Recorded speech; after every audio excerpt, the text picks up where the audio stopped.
यहीं रहता, उसको अपना दुखड़ा आप कह सकते। हमने कभी भी आप लोगों से ये नहीं कहा कि बहुत दूर शंकर जी का मंदिर हो तो वहां जल चढ़ाने जाना। हमने हमेशा आपसे कहा कि आपके घर के पास में जो शंकर जी का मंदिर है वहां एक लोटा जल चढ़ाना प्रारंभ करो। क्यों? शरीर में रोग आता है तो पहले पास के हॉस्पिटल में दिखाया जाता है, पास के हॉस्पिटल में काम नहीं चलता फिर बड़े हॉस्पिटल में जाया जाता है, बड़े हॉस्पिटल में काम नहीं चलता फिर जाकर अपन लखनऊ में जाकर दिखाते हैं, लखनऊ में काम नहीं चले फिर जाकर अपन मुंबई पहुंच जाते हैं, मुंबई में काम ना चले तो फिर विदेश लेकर जाते हैं। अर्थात पहले अपने पास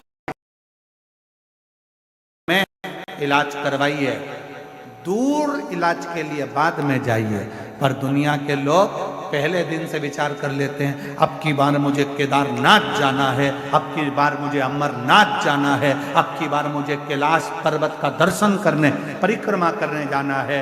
हमारा निवेदन है जो लड़के जो लड़कियां जो बेटे जो बेटियां जो नवयुवक बेटा बेटी कहते हैं मैं अमरनाथ जाऊंगा अमरनाथ जाऊंगा अमरनाथ जाऊंगा, पहले उनकी माँ को पूछना चाहिए अपने बेटे से अपनी बेटी से। तो पास के मंदिर जाता है, पहले पास के मंदिर जा, और जब पड़ोस के मंदिर में तेरा दिल लग जाए शंकर को एक लोटा जल चढ़ाने में, तब समझना कि अमरनाथ बाबा का दर्शन करने जाएगा तो वो तुझे गले से लगा लेगा, वो तुझे अपने हृदय से लगा लेगा। मालूम पड़ा हमारे यहाँ जो बड़े बड़े डॉक्टर होते हैं बड़े बड़े हॉस्पिटल में बैठते हैं वो छोटी वाली फाइल को देखते हैं। लाओ दिखाओ, पहले तुमने डॉक्टर को दिखाया? हाँ साहब, हमारे गांव के डॉक्टर को दिखाया था। फाइल दिखाओ, लो साहब ये फाइल, ठीक है। और किसी को दिखाया? हाँ साहब हम प्रयागराज गए थे वहाँ दिखाया, प्रयागराज की फाइल दिखाओ ये साहब। फिर हम काशी गए थे, काशी की फाइल दिखाई। फिर हम मथुरा गए थे, मथुरा की फाइल दिखाई। उसी तरह जब तुम अमरनाथ केदारनाथ कहीं उच्च बहुत ऊपर जाकर अगर भगवान का दर्शन करोगे तो वो भगवान भी कहेगा ला जरा फाइल दिखा, कहाँ कहाँ होकर आया है, कहाँ के शिवलिंग पर जल चढ़ाया है, मैं भी तो जानू, तू मेरे करीब में आया, आ मेरे पास नजदीक आ। वो बुझाएगा, वो स्वीकार करेगा। टूट गए जैसे उस मनोहरा भगत का मनोहरा सुतार का घड़ा टूट गया था, आंसू से शिव को प्रसन्न कर लिया था। शिव पुराण कहती है, भगवान शंकर की कथा कहती है, शिव तत्व कहता है, शंकर की कथा कहती है। भगवान को दिल से विश्वास से भक्ति से रिझाने का प्रयास करोगे तो शिव रीझ जाएगा, भगवान शंकर रीझ।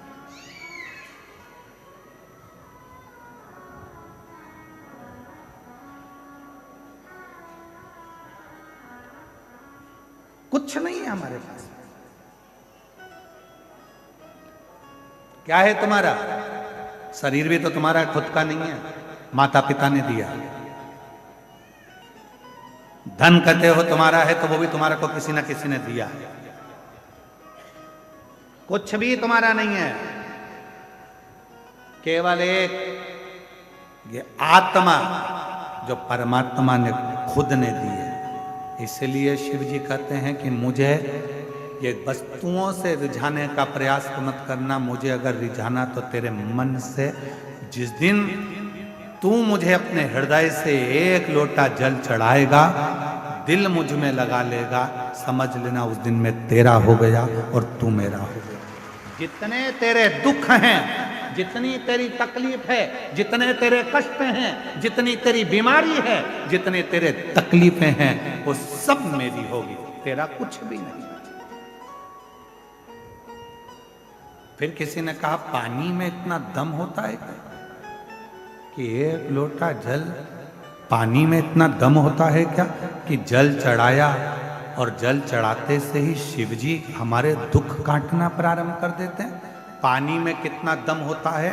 संकल्प करते समय तुम्हारे हाथ में कुछ हो ना हो, चावल नहीं होगा चलेगा, फूल नहीं होगा चलेगा, पर संकल्प करते समय तुम्हारे हाथ में जल का होना जरूरी है। हर हर संकल्प करते समय तुम्हारे हाथ में जल का होना जरूरी है।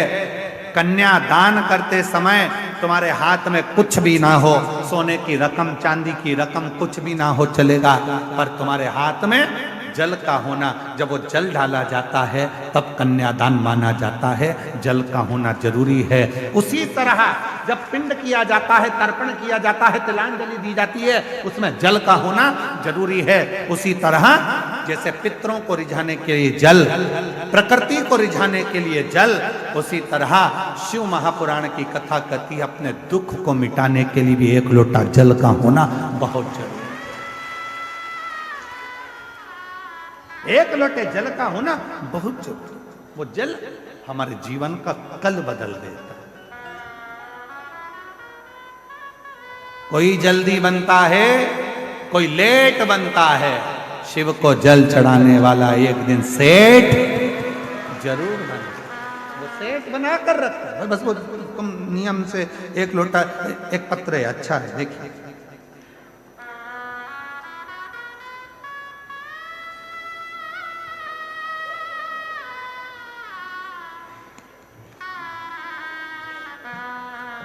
ममता सोनकर, मेरा मोबाइल नंबर ये है।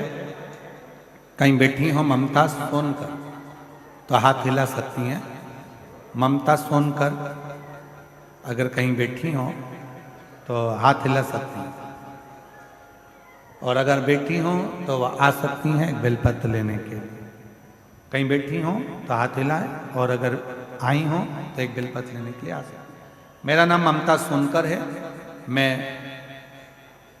2757 सेक्टर एच, जानकीपुरम, लखनऊ की निवासी हूँ। जानकीपुरम लखनऊ से आए। गुरुजी, मैं ममता सोनकर कावड़ भरने 2024 में सीहोर गई थी। कंकर शंकर की पूजन करी, पंडाल में बैठकर कथा श्रवण करी।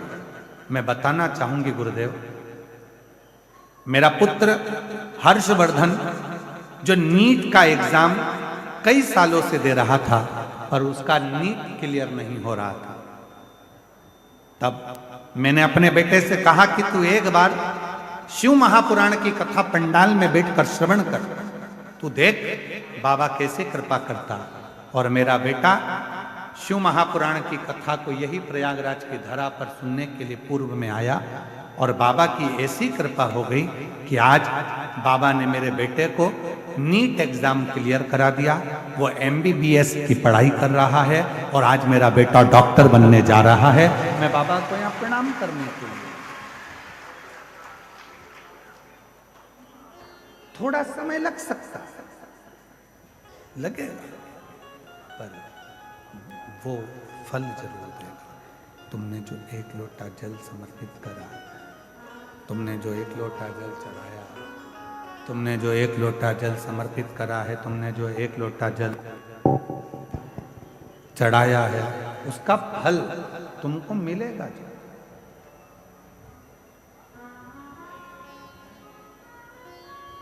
आपको लगता है कि आप लोग कथा सुनने के लिए, हमको नहीं लगता। हमको तो लगता है कि हमारा भोले बाबा तुम्हारी झोली में जरूर कुछ देने वाला होगा, इसलिए तुमको कथा के पंडाल में लाकर बिठाता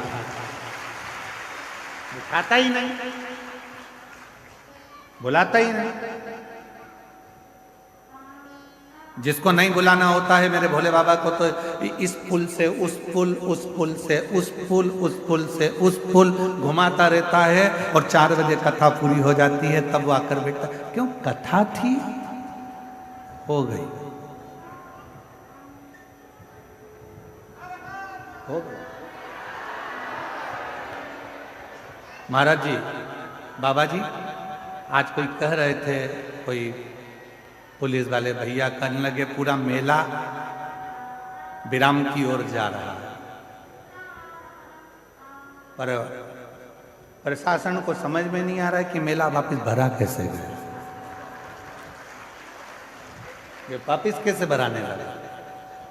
चारों तरफ जिस रोड पर जाओ उस रोड पर शिव भक्त चारों तरफ नजर आ रहा है। हद भक्ति है, विश्वास है। और जितने रोड पर बैठे हैं, रोड के किनारे बैठे हैं, दूसरे पंडालों में बैठे हैं, जहां जहां बैठकर आप शिव महापुराण की कथा को श्रवण कर रहे हैं, भले आपको सियोर वाला महाराज दिखे ना दिखे, उससे कोई मतलब मत रखो, आपको तो भोलेनाथ दिखना चाहिए।